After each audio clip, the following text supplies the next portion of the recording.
കൂട്ടുകാർക്ക് നല്ലൊരു രാത്രി ആശംസിച്ചുകൊണ്ട് മാമ്പഴത്തിന്റെ പുതിയ വീഡിയോയിലേക്ക് സ്വാഗതം. നമുക്ക് നേരെ ഗൗതമിന്റെ അളകനന്ദയുടെ നാളത്തെ നല്ലൊരു പ്രൊമോ വിശേഷം കേട്ടാലോ. അങ്ങനെ ഇന്നത്തെ വിശേഷം നമ്മൾ കണ്ടു.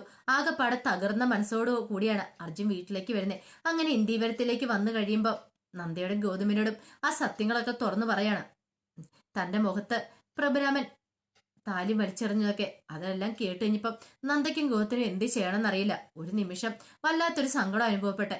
നന്ദ പറഞ്ഞു, ഞാൻ കാരണമുള്ള അർജുന് ഇങ്ങനെ ഒരു പഴി കേൾക്കേണ്ടി വന്നേ, ഞാനാണല്ലോ അർജുനെ അങ്ങോട്ട് പറഞ്ഞു വിട്ടേന്ന് പറയാം. അതൊന്നും അല്ല നന്ദ, എപ്പോഴാണെങ്കിലും എനിക്ക് ഇതൊക്കെ തന്നെയാ വിധിച്ചിട്ടുള്ളത്. എനിക്ക് കിട്ടാനുള്ളത് എനിക്ക് കിട്ടിയെന്ന് പറയാം. ഇതെല്ലാം കേട്ടോണ്ട് നയന അവിടെ മാറി നിൽക്കുന്നുണ്ടായിരുന്നു. നയനയ്ക്ക് സന്തോഷമായി. താൻ ഉദ്ദേശിച്ച പോലെയൊക്കെ കാര്യങ്ങൾ മുന്നോട്ട് പോകുന്നുണ്ട്. ഇനി ആ സ്വർണം അത് ആ പിങ്കിയുടെ ബാഗിൽ നിന്ന് എങ്ങനെയൊന്ന് അടിച്ചു മാറ്റിയേ പറ്റുള്ളൂ. അതിനെന്തെങ്കിലും ഒരു നമ്പർ ഇടണം, എങ്കിൽ മാത്രം ആ സ്വർണം തന്റെ കൈകളിലേക്ക് എത്തുള്ളൂ.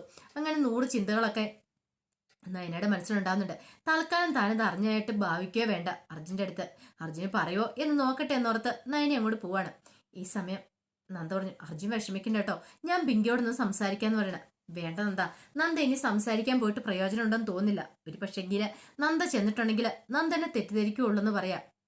താലിയെങ്കിലും എനിക്ക് തിരികെ തന്നല്ലോ, അത് മതി. ഇനിയിപ്പൊ അവളുടെ മനസ്സ് മാറും എന്നുള്ള വ്യാമോഹമൊന്നും എനിക്കില്ല എന്ന് പറഞ്ഞിട്ട് അർജുൻ അങ്ങോട്ട് കയറി പോവാ. നന്ദയ്ക്ക് വല്ലാത്ത വിഷമം. ഗൗതം പറഞ്ഞു, ഞാൻ അപ്പോഴേ പറഞ്ഞല്ലേ ഇതിനൊന്നും പോവണ്ടാന്ന്. വെറുതെ ഒരു തെറ്റിദ്ധാരണ ഉണ്ടാക്കി. പിങ്കിയുടെ മനസ്സ് ചിലപ്പോൾ ആ സ്വർണം ചോദിച്ചു കഴിഞ്ഞപ്പോൾ തെറ്റിദ്ധരിക്കപ്പെട്ട് കാണും പിങ്കിയുടെ മനസ്സ്. അതാ ഇങ്ങനെ സംഭവിച്ചേ. നന്ദ പറഞ്ഞു, ഗൗതം സാർ, ഞാൻ അങ്ങനെയൊന്നും ഉദ്ദേശിച്ചല്ല. ഒരു പക്ഷേങ്കിൽ ആ ബാഗിനകത്ത് ആരെങ്കിലും സ്വർണം ഒളിപ്പിച്ചു വെച്ചിട്ടുണ്ടെങ്കിൽ അത് മനഃപൂർവ്വം ചെയ്താവാണ് ചാൻസ്. അതുകൊണ്ട് ഞാൻ പറഞ്ഞ. ഇത് കേട്ടതും ഗൗതം പറഞ്ഞു, നിന്റെ ഉദ്ദേശ ലക്ഷ്യം ശുദ്ധമായിരുന്നു. പക്ഷെ അത് പറഞ്ഞിട്ട് കാര്യമില്ല.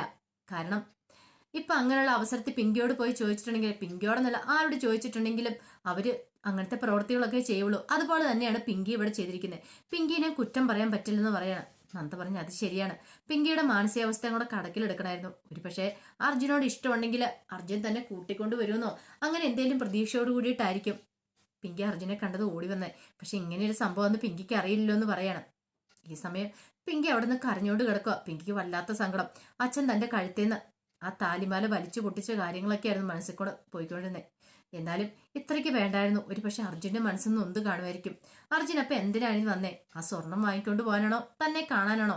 ഒന്നും പിങ്കിക്ക് അങ്ങോട്ട് മനസ്സിലായില്ല. പിങ്കി കരഞ്ഞോണ്ടിരിക്കുന്ന കണ്ടു കഴിഞ്ഞപ്പോഴത്തേനും പ്രഭുരാമൻ അങ്ങോട്ട് വന്നിട്ട് പറഞ്ഞു, പിങ്കി, നീ കരഞ്ഞോണ്ടിരുന്നിട്ടൊന്നും ഒരു കാര്യമില്ല. നീ അവൻ തമ്മിലുള്ള ബന്ധം അവസാനിച്ചു. ഇനി വെറും കരാർ മൂലമുള്ള കുറച്ച് ബന്ധങ്ങൾ മാത്രമേ ഉള്ളൂ. അതും കൂടെ അങ്ങോട്ട് അർത്ഥം മാറ്റിയിട്ടുണ്ടെങ്കിൽ അതോടുകൂടി എല്ലാ പ്രശ്നങ്ങളും തീരുമെന്ന് പറയാം. അത് കേട്ടപ്പോൾ പിങ്കി പറഞ്ഞു, പപ്പ ഒന്ന് പോയി തരാം, കുറച്ച് സമയത്തേക്ക് ഞാനൊരു സമാധാനത്തോടെ ഒന്ന് ഇരുന്നോട്ടെ എന്ന് പറയണം.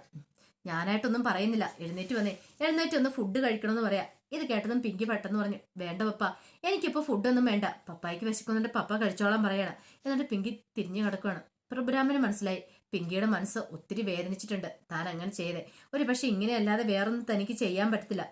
താനൊരു അച്ഛനല്ലേ, അപ്പൊ തന്റെ വേദനകളും വിഷമങ്ങളും ആരും മനസ്സിലാക്കും? അങ്ങനെ ഒരു ചിന്തയായിരുന്നു പ്രഭുരാമന്റെ ഉള്ളിലുണ്ടായിരുന്നേ.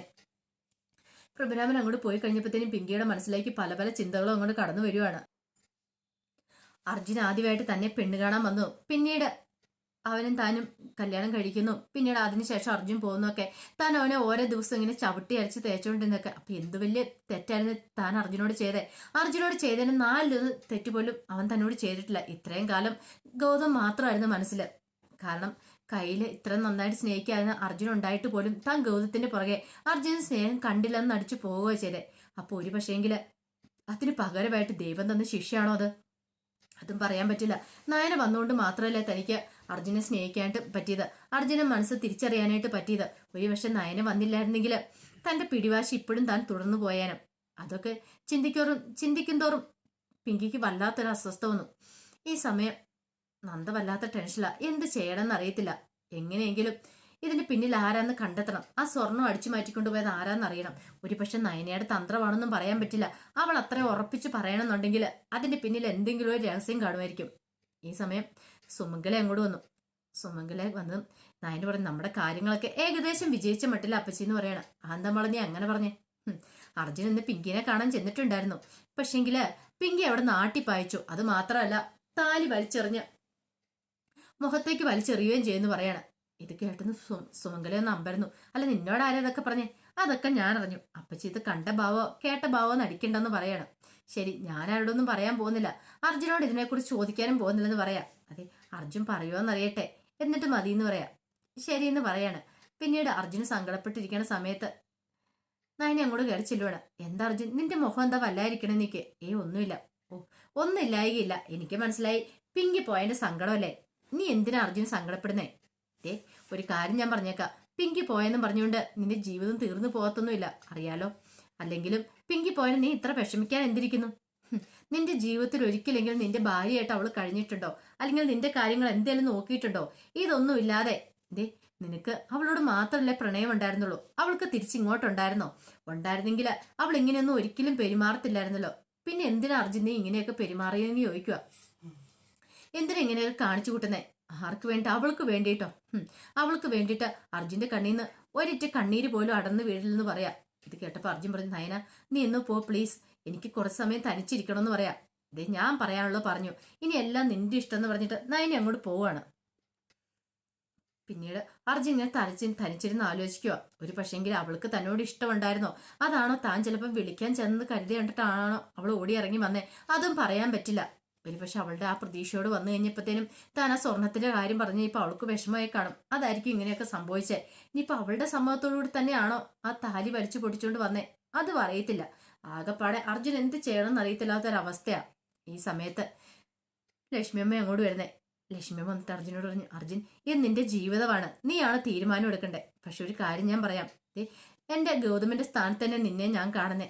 അതുകൊണ്ട് നീയും പിങ്കി ഒരുമിച്ച് തന്നെ മുന്നോട്ട് ജീവിക്കണം എന്ന് എന്റെ ആഗ്രഹം. നിന്റെ അമ്മ സുമകല ഇങ്ങനെ പലതും പറഞ്ഞു തരും, പക്ഷെ അതൊന്നും നീ കേൾക്കാൻ കൂട്ടാക്കരുത്. അങ്ങനെ കേട്ടിട്ടുണ്ടെങ്കിൽ അവസാനം നിനക്ക് നാശമായിരിക്കും ഉണ്ടാകാൻ പോകുന്നത്. നിനക്ക് കിട്ടിയ നല്ലൊരു ജീവിതമാണ്, അത് നീയായിട്ട് തട്ടിത്തെറിപ്പിക്കലെന്ന് പറയാ. തീയുടെ അർജുൻ പറഞ്ഞു, അല്ല അത് ലക്ഷ്മിയമ്മ, ഞാൻ കൂടുതലൊന്നും ഞാൻ പറയുന്നില്ല, എനിക്ക് ഇത്ര മാത്രം പറയാനുള്ളൂ. ഇനിയല്ല ആലോചിച്ച് തീരുമാനം എടുക്കേണ്ട ആള് നീയാന്ന് പറഞ്ഞിട്ട് ലക്ഷ്മിയമ്മ അങ്ങോട്ട് പോവാണ്. ഈ സമയം പിങ്കി ഭയങ്കര സങ്കടത്തിലായിരുന്നു. പിങ്കി ഇങ്ങനെ ഓരോന്നൊക്കെ ആലോചിച്ചുകൊണ്ടിരിക്കുന്ന സമയത്ത് പ്രഭുരാമൻ അങ്ങോട്ട് വരുവാണ്. പ്രഭുരാമൻ വന്നിട്ട് ചോദിച്ചു, അല്ല പിങ്കി നീ എന്താ ഫുഡ് കഴിക്കാൻ വരാത്തെ? മുമ്പേ വിളിച്ചപ്പോഴും നീ വരുന്നില്ല എന്ന് പറഞ്ഞു, പിന്നെ നീ എന്താ ആലോചിച്ചോണ്ടിരിക്കണെന്ന് ചോദിക്കുക. ഒന്നുമില്ല എന്ന് പറയാ. എന്താ കാര്യം പറ. അതെ, നിന്റെ ആലോചനകളൊന്നും വേണ്ട, അവനുമായിട്ടുള്ള നിന്റെ ആ താലിബന്ധം അങ്ങോട്ട് അവസാനിച്ചു. ഇനിയുള്ള ആ പേപ്പറിലുള്ള ആ ബന്ധം മാത്രമേ ഉള്ളൂ. അധികം വൈകാതെ അതും കൂടെ അവസാനിക്കും.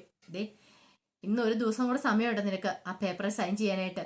ഡിവോഴ്സ് പേപ്പർ സൈൻ ചെയ്ത് തന്നേക്കണം, നാളെ ഡിവോഴ്സിന് അങ്ങനെ കൊടുക്കുവാന്ന് പറയണം. ഇത് കേട്ടെന്ന് പിങ്കി പറഞ്ഞു, പപ്പ എന്തറിഞ്ഞിട്ടാ പറയണേ? ഞാനും അർജുനും തമ്മിലുള്ള ജീവിതമാണ്, അറിയാലോ. എന്റെ കഴുത്തി താലി കെട്ടിയ ആളാണ് അർജുൻ എന്ന് പറയാം. ഓഹോ അങ്ങനെയാണോ? അതെനിക്കറിയില്ലായിരുന്നു, എനിക്കത് പുതിയ അറിവാ. പിങ്കി ഒരു കാര്യം ഞാൻ പറഞ്ഞേക്കാം, നീ അവനും തമ്മിൽ ഇനി ഒരു ബന്ധം ഉണ്ടാകത്തില്ല. ആ താലി വലിച്ചു പൊട്ടിച്ച് അവന്റെ മുഖത്തെറിഞ്ഞ് ഞാൻ അവനെ പറഞ്ഞു വിട്ടിരിക്കുന്നേ. ഇനിയിപ്പൊ ആ താലിബന്ധം ഇല്ല നിങ്ങൾ തമ്മില്. പെട്ടെന്ന് പിങ്കി പറഞ്ഞു, പപ്പ ഇങ്ങനെയൊന്നും പറയരുത് പപ്പ. എന്റെ ഭാഗത്ത് ആ തെറ്റുകൾ മുഴുവനും ഞാൻ ഒരിക്കൽ പോലും അർജുനെ മനസ്സിലാക്കാനോ സ്നേഹിക്കാനോ കൂട്ടാക്കിയിട്ടില്ല. അത്രമാത്രം ഞാൻ അർജുനോട് തെറ്റ് ചെയ്തിട്ടുണ്ട്. അതെ, ഇപ്പൊ ശരിക്കും പറഞ്ഞിട്ടുണ്ടെങ്കിൽ ഞാൻ അർജുനോടാ പോയി ക്ഷമ ചോദിക്കേണ്ട ആളെന്ന് പറയാം. ഇത് കേട്ടതും പ്രഭുരാൻ പറഞ്ഞു, എന്തൊക്കെ പറഞ്ഞാലും ശരി, ഒരു കാര്യം ഞാൻ പറഞ്ഞേക്കാം, നീ അവനും തമ്മിൽ ഇനി ഒന്നിച്ച് മുന്നോട്ട് പോകത്തില്ല. ഡിവോഴ്സ് പേപ്പർ സൈൻ ചെയ്തേരെ എത്രയും പെട്ടെന്ന് നിന്റെ രണ്ടാം വിവാഹം നടത്തണം. ഞാൻ അതിനുവേണ്ടി ആലോചനകളൊക്കെ തുടങ്ങാൻ പോവാന്ന് പറയാണ്. ഡിവോഴ്സ് കിട്ടിയ ഉടനെ നിനക്ക് അടുത്ത മാരേജ് ഉണ്ടാവുമെന്ന് പറയാം. ഇത് കേട്ടതും എന്ത് ചെയ്യണമെന്ന് അറിയില്ലാതെ പിങ്കി നിൽക്കുവാണ്. അപ്പൊ അതിന്റെ വിശേഷങ്ങളൊക്കെ കാണാൻ പോകുന്നത്. ആ വിശേഷങ്ങൾക്കായി നമുക്ക് എല്ലാവർക്കും കാത്തിരിക്കാം കേട്ടോ. ആദ്യമായി കാണുന്നവരാണെങ്കിൽ ചാനൽ ഇഷ്ടപ്പെട്ട ഒന്ന് സബ്സ്ക്രൈബ് ചെയ്യാൻ മറക്കരുതേ. അതോടൊപ്പം തന്നെ കണ്ടുകൊണ്ടിരിക്കുന്ന എല്ലാവരുടെ സപ്പോർട്ടിലേക്കും തുടർന്നും പ്രതീക്ഷിച്ചുകൊണ്ട് എല്ലാവർക്കും ഒരിക്കൽ കൂടി നല്ലൊരു രാത്രി ആശംസിച്ചുകൊണ്ട് നിർത്തുന്നു. നന്ദി.